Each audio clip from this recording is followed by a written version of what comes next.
Estàtica estètica, somorta i quieta, servida i feta, del llenç parat a taula, la crida als orificis, els perfils a la mirada impertorbable de la lloança gasiva, de tot el que és encara, de tot el que ens ocupa, i roman rere les parpelles, bategant sense interrompre's. La pulsació dels dies que passen i que són l'ara, i els ulls del passat a la collita del vi que es tasta, l'anhel del futur, la prosperitat del desig, la constància de la força o la vehemència de la memòria per no deixar racons, ni moments ni mons, ni paladars ni sabors, a l'oblit del gust, a la desfeta del tacte, i fer-nos necessitar els marges, el quadre,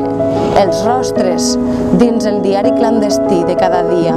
i malgrat i amb tot, acceptem les espines. La tranquil·litat de poder abandonar per uns moments el món que et composa, l'oxigen, la llum, el vent que habites, que et necessita.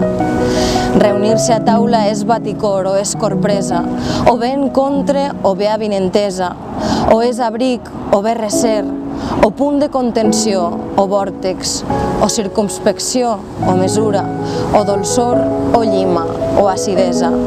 És record i és present, és consciència i és fortuna, és caliu, és perfum, el conjunt i la solidesa, la cadència i la vigília,